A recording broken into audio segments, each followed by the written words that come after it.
नमस्कार दोस्तों।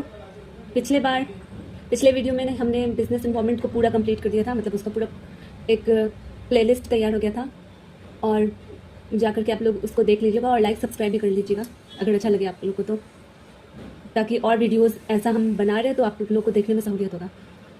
दूसरा हमारा टॉपिक जो है इंटरनेशनल बिजनेस इन्वॉल्वमेंट, ये है। इसको आज हम समझेंगे बहुत अच्छे तरीके से। इसका मतलब है कि जब दो या दो से अधिक देशों के बीच गुड्स, सर्विसेज, टेक्नोलॉजी, कैपिटल या नॉलेज का बिजनेस किया जाता है उसे इंटरनेशनल बिजनेस कहते हैं। ये तो हो गया मीनिंग इसका। जैसे इंडिया से यूएसए को मेडिसिन एक्सपोर्ट करना, ठीक है। जापान की कंपनी का इंडिया में कार मैन्युफैक्चरिंग प्लांट लगाना, इंडिया की आईटी कंपनी का यूके को सॉफ्टवेयर सर्विस देना, ये सब इंटरनेशनल बिजनेस के एग्जाम्पल हैं। दूसरा है नेचर और कैरेक्टरिस्टिक्स, ठीक है। एक एक करके हम समझेंगे सारे पॉइंट्स को। पहला है बिजनेस बिटवीन डिफरेंट कंट्रीज, दो या दो से अधिक देशों के बीच व्यापार। इंटरनेशनल बिजनेस तब होता है जब बिजनेस एक देश से दूसरे देश के बीच हो, जैसे इंडिया से यूएसए को मेडिसिन भेजना, ठीक है। दूसरा है exchange of goods and services, मतलब वस्तुओं और सेवाओं का आदान प्रदान। इसमें सिर्फ प्रोडक्ट्स ही नहीं, सर्विसेज भी बेची और खरीदी जाती हैं, ठीक। तीसरा है फॉरेन करेंसीज यूज्ड। अब ये क्या है? दूसरे में तो आ गया exchange of goods and services. इसका मतलब कि एग्जांपल ले लेंगे तो गुड्स में मोबाइल हो गया, कार हो गया, क्लॉथ्स हो गया, तो गुड्स हो गया। और सर्विसेज में क्या बिकता है? सॉफ्टवेयर हो गया, ऑनलाइन टीचिंग हो गया, आईटी सर्विसेज हो गया, ठीक है।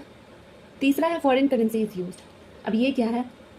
अलग अलग देशों की करेंसी अलग होती है, इसीलिए पेमेंट फॉरेन करेंसी में होती है। जैसे यूएसए में डॉलर, इंडिया में रुपी, ठीक है। चौथा है गवर्नमेंट रूल्स आर डिफरेंट। यहाँ हर देश का नियम अलग होता है। हर कंट्री के अपने इंपोर्ट एक्सपोर्ट रूल्स, टैक्स और ट्रेड पॉलिसीज होता है। बिजनेस को उन सबका पालन करना पड़ता है, ठीक है। पांचवा है more risk than domestic business, मतलब घरेलू व्यापार की तुलना में अधिक जोखिम। इंटरनेशनल बिजनेस में रिस्क ज़्यादा होता है, जैसे गवर्नमेंट पॉलिसी बदल जाना, डॉलर का रेट बदल जाना, वार या डिजास्टर आ गया, ठीक है।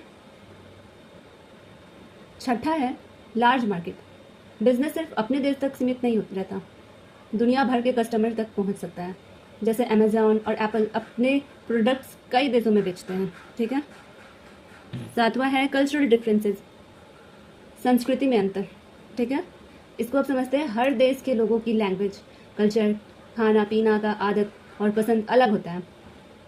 इसीलिए कंपनी को अपनी स्ट्रेटेजी बदलनी पड़ती है। जैसे मैकडोनाल्ड, ठीक है, इंडिया में वेज बर्गर नहीं बेचता है, जबकि कई दूसरे देशों में उसका मेन्यू अलग होता है, ठीक। इसको इजी ट्रिक्स में अगर याद करना है आपको तो बहुत इजी ट्रिक है, FGGLRCM। F denotes for foreign currency, G goods and services, goods and rules, L large market, R risk, C cultural differences, M more than one country, ठीक है। शॉर्टकट में याद करने पे एग्जाम में याद रहता है। अब इस तरह आप लोग को याद रहेगा एग्जाम में। अब हम नेक्स्ट टॉपिक इम्पोर्टेंस इसका पढ़ेंगे। ये पार्ट 1 हो गया हम लोग का। अब नेक्स्ट वीडियो में हम लोग मिलते हैं, तब तक के लिए थैंक यू फॉर वॉचिंग।